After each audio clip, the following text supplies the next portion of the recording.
I just need to have my own mind, my own mindset, my own goals, my own thoughts, and my own feelings. You can't keep everything to yourself. Like, you have to have someone to talk to. I think there's many different variables to being independent, but they all should derive from what are we teaching the next generation to do so that they can become better than this generation. Youth voices matter. My name is Keelan. I'm 13. I go to Rochester Middle School, and my voice matters. My name is Jeremiah. I'm 13, and I go to Voyager, and my voice matters. Hi, my name is Dakari. I'm 14. I go to Southern High School, and my voice matters. Hey, my name is Eric, and I'm 17, and I go to Durham School of Technology. My voice matters. Hi, my name is Jaden Dosher. I go to DST or Durham School of Technology. I'm in the 12th grade, and my voice matters. My name is Azechi. I'm 19. I'm from Durham Technical Community College, and my voice matters. Hey, my name is Kelvin. I'm 15 years old. I go to Durham School of Technology, and my voice matters. Hi, my name is Jelani. I'm 14. I go to Southern, and my voice matters.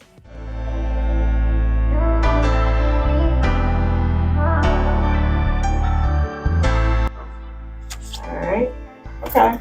I got one red, got everybody else's green. Do most guys hide what they feel? I would say most men do hide their feelings. Not for the reason that, at least this is my reason, not for the reason that I'm scared of somebody seeing who I am, because I'm very bold about who I am. But it's more so I don't want everybody to see my cards until I know what's in them. Like until I know what's in them is for sure gonna win. What that means is, for instance, I would never show my opponent. Say I'm having a match. I would never show my opponent my style, the way I fight, and what I like to read in a fight before I fight them. I would surprise them during the fight with it. I wouldn't show my deck of cards before it's time to play them. So I feel like I do that the same with my feelings, especially if I know that you like to go spread rumors. Because for me, I don't really care about rumors about me, because again, I'm very open about who I am. And at the same time, I know I make mistakes. I'm okay with mistakes I make because I know I can grow from them. I'm always going to learn from something I did wrong. But if I know that you love to twist and turn things into a negative thing, even though you know what's going on with me is serious, I'm gonna hide my feelings from you, because then it's like, what's the point of even telling you? Just keeping everything to yourself could just build you up. Like it could just get you like so angry. And then my dad, like, he once told me that because his dad wasn't in his life, and so he said, like, just don't keep everything to you, because he always asked me, do you got something to tell me every time I get into like the house, because he doesn't want me to just be just like him, and he want me to be better than him. And just having to just build all that up and not having to tell nobody, just like, it's not going to help you in like the long way, like in like the long run. I feel like a lot of guys do that because I also do that too. Like sometimes in practice, like if I don't understand something, I may not say something because I am confused. So like the coach will usually ask if everybody understands, and everybody won't say anything. So I would just like blend in with the group and also not say anything. So I would have to like really pay attention to like what they're doing on the court, so I know how to do it. And also like I'm also sometimes shy in other places, like around people I don't know. So I would just keep to myself and not explain how I really feel. If I know that you're too ignorant to understand what somebody's feeling and put yourself in their shoes, if you were in their shoes, throughout any situation, really, it could even be depression. You don't know what they're depressed about. It could be anything. But even if it's not depression, it could just be somebody's mad, you know, and you're teasing them. And now, once they punch you, you feel a certain way. Not to say that they did that in the right way, but you never know what he's going through. They're not thinking about, oh, I'm supposed to do this the right way. They're thinking about, this person's antagonizing me. My whole day has already been filled with anger. I already got stuff going on at home. I'm already, I don't know, getting bullied or getting hit on at home. So this person's not gonna be another person added to the list that's hitting them, that's abusing me, that's continuously telling me stuff that's not true. So that's why I say most men hide their feelings because we have to. Because if we don't, then we show our deck of cards too early. That's how you lose. No. Yo, can you tell me your name again? Can you tell me your name again? Jaden. Jaden? Yeah, to add on what Jaden said, I think the main thing when it comes to why people like to hide what they feel, it's mainly because of like protection. But if it's not like just protection, I would say like a better word is like ramifications. If you say something and you can be confident internally, you can like a certain way that you are, but if it conflicts with how another person sees it, then there's going to be a ramification of that. Like what he was talking about with the punching the dude. You know, that's a conflict that happened because you had said something, but you don't want that conflict to happen. You know, obviously.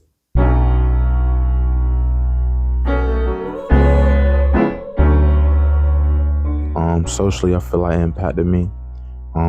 Like I see myself like not like raising my hand a lot.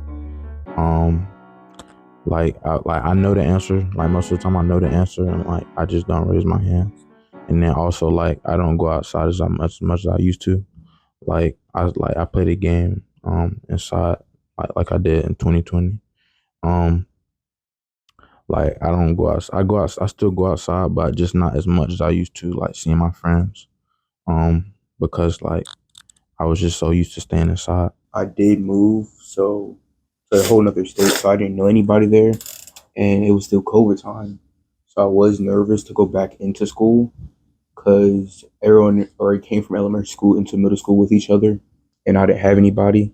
So I was really to myself in 6th grade. I was very shy, and I really like kept to myself.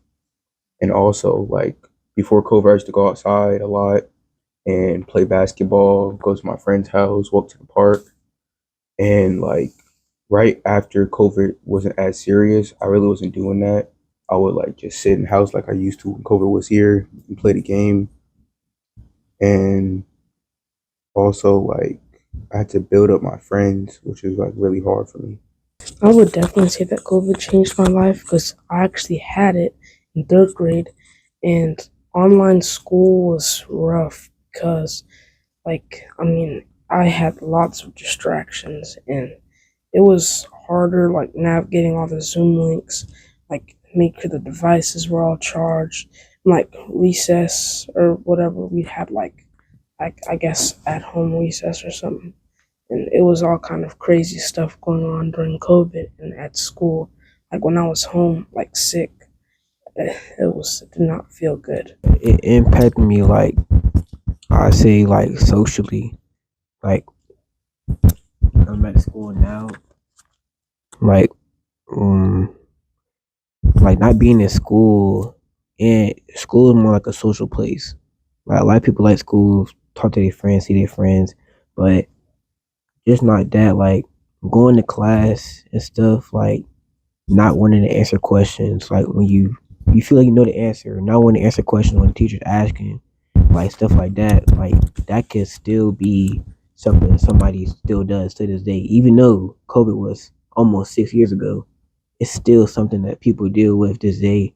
And not just that, just social things, like just talking, like not a lot of people was going outside. You want to see somebody going outside, talking, playing with friends. But then, like, after the 2-3 years, it's just, like, now affecting you. Like, you're not used to going out, talking to somebody or talking to a group of people. So you have, like, I'm just going to say one friend. You have one friend, and maybe that's just, like, what you prefer. But that, it definitely, like, affected me personally, like, socially. And with that comes like with my thoughts, like thinking about yourself and thinking about a lot of things like that just made me think more. Like when I was out in the crowd, like I wonder what people would think about me, or just think about different type of things. During COVID, that's actually when I became Christian. Because I wasn't a Christian before. I have a Christian grandmother who raised me, but I didn't care about Christ until that moment.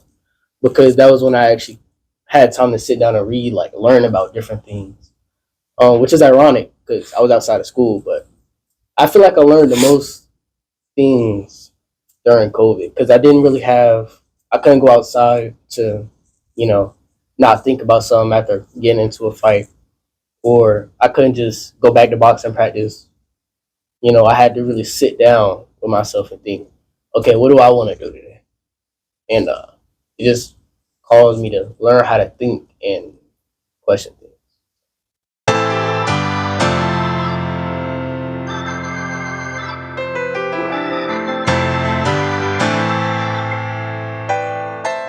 I think that it would be important to have one or more people to talk to, because like you can't keep everything to yourself. Like you have to have someone to talk to. It's really hard to do that, and like you'll be stressed out like almost every day. That's not good for your mental health. So I think that you should have more than one person to talk to, um, so that nothing bad happens. I think just having somebody to talk to in general is very important because there's certain people out here in like the world, just like mostly in school, they don't have nobody to talk to, and then they always use that anger on having to bully somebody or just having to just use it on other people because they never had that type of love that you had that they're bullying. And so since they seen you that you had that love from that other person, they're like, oh, I wish I had that. And then it's just like not a jealousy thing. It's just that they wish that they had that themselves. Just agreeing on what he said. I feel like everybody needs someone to talk to, like in their corner. Like someone to be able like to talk to them, make sure they feel like they're being heard.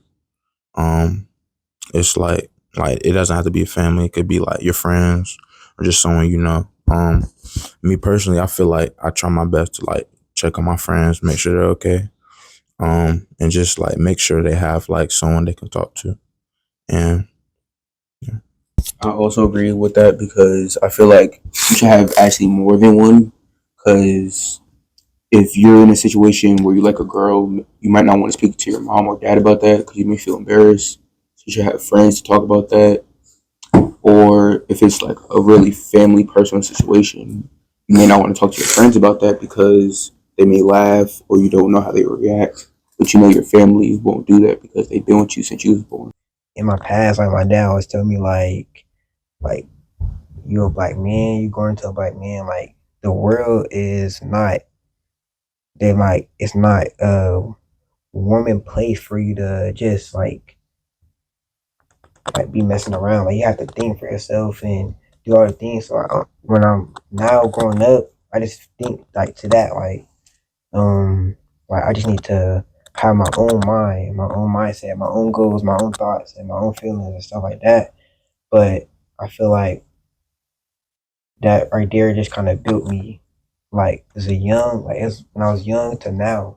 Cause like some of the same stuff my dad told me I still think of it. So I have like a lot of friends who like kind of like they don't have that kind of person, but they look towards me as that kind of person. And I'm not even gonna lie, like it's like it definitely gives you a lot of perspective because like it makes you realize how many people I guess kind of like actually like need somebody active in their life.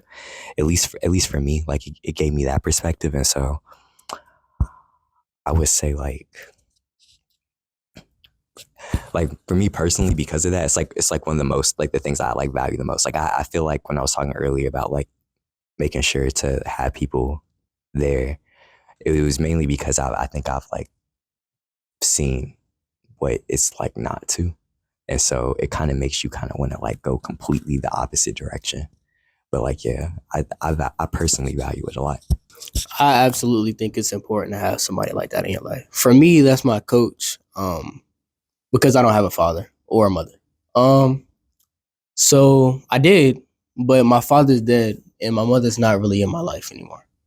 But my coach is. My coach is my older cousin too. He's just 50. So I like to call him my coach more because he also trains me and I'm a boxer. So it's more like and since it's one-on-one, like he's not training a bunch of people, it's just me. So it's more like a one-on-one thing. So anything I know I got a problem with, like I called him today. I was having a problem with my running.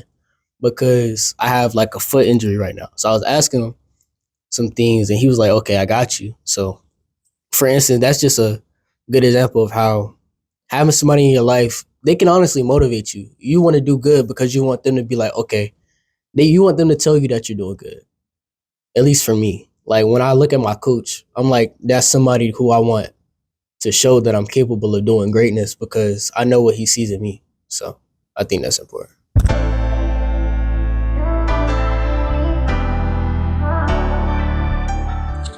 The biggest thing to me is that like there's a certain standard for what you should like typically represent when you are a man.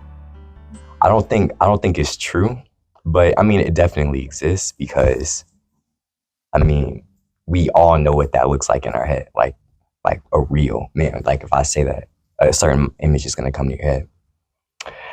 And like personally for me, I was told it a lot growing up because I was super duper sensitive, like for a good bulk of my childhood. That's kind of why I didn't even participate in the COVID question, because I was like, it didn't really change much for me because I was always kind of like just not at all talkative. So I feel like it can definitely do, not definitely can do, it definitely does more harm than good, because what you're doing is you're limiting what the idea of a man is.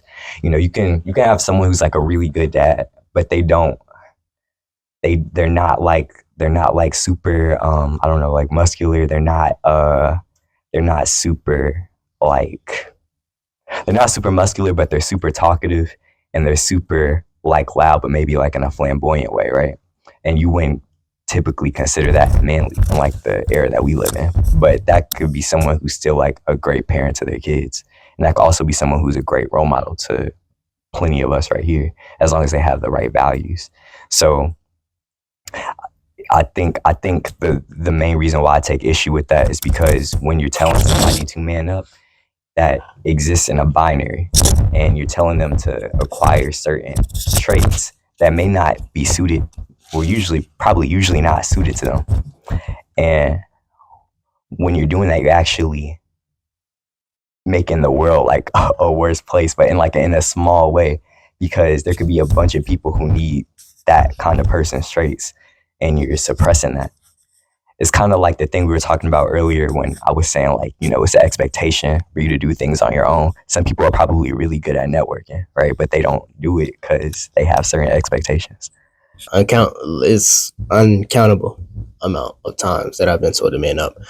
But how I break down if I should listen to that person or not is first who they are in my life, and second, why they're telling me to do it. Man up can mean many different things depending on who it is and what they've experienced in their life. Like, for instance, I remember my uncle when I was younger, he told me to man up because I had came home from sparring. I think it was like my second spar. Mind you, this dude, he's a great boxer. He has like, at the time, he had like 146 fights, if I can remember, or more. He had a little bit, he had a lot of fights. And he was internationally known. And I had sparred him and I got whooped. I don't even remember landing a punch for real. But I came home and I was like crying because I was like, I want to get better. He told me to man up. I was like, but when he said it, I didn't listen to him because of why he said it. In that situation, I feel like it's okay to cry, or it's okay to be disappointed in yourself, because even though you know you're not supposed to be that person, like, of course I wasn't going to ever be him in that moment, but it's the fact that I had to learn, okay, this is where I should be at. This is where I want to be at one day. So that's something I feel like I needed to experience. I wasn't supposed to just be dull in that moment. But for instance, my coach, he has a saying, man up doesn't mean to like be a certain man. Man up means to fight through whatever adversity is standing in front of you, or whatever enemy is standing in front of you. Again, because I'm a boxer, he says that a lot in my fights. Say we're in the 4th round, he knows this is like a sharp, like it's neck and neck. He's like, Jaden, man up. Okay, that means fight through this. Like, I know you're tired. I know we train. I know, both of y'all have been giving your all, but man up. That means keep trying, keep going, don't give up. So from him, it's encouragement. Yo, Jaden, you need to man up. Let's go. We about to win, Or from other people, it could mean, Jaden, you're not strong. You need to be strong when they don't even know what strength is in of themselves, because their idea of strength is looking strong, while my coach's idea of strength is pushing through pain and hardships. So I think it's a difference between what man up means in your life. Like every kid or child should be told to man up, but only in certain circumstances. Like for instance, doing a workout, finish that workout, man up. But if you're disappointed in yourself, I wouldn't say I would tell somebody to man up in that moment. I would tell them not to feel sorry for themselves. Don't give yourself excuses of why you lost. Don't try and fill voids that aren't going to be filled, because that's a void that you can learn. That's something you can learn why I failed. It's better to learn why than try and man up about it. Going at something head on continuously doesn't always mean that you're going to win. Going at something head on with your head on straight means that you're going to win, because you're finally thinking about why you lost the last time. If you go in the same time in a video game, you're going to lose the same way you did before. But the reason why you are able to overcome that is because you remember how you lost the last time. You're starting to remember the moves of your opponent. I think that's what manning up is. Don't give up, because each step you take is a step to victory. It's a step that you learn their moves. It's a step that you overcome your adversary. I love that. This is my final question, and it's just, I want you to just pull your flag up with it. We're not going to elaborate on it at all. How many of you, or let me ask it right, do you have one positive mentor in your life? That's amazing. That's amazing. I'm so glad to see that nobody has a red flag. You all are dope. You all are amazing. You are excellent, and you matter. Thank y'all. You ready to eat something?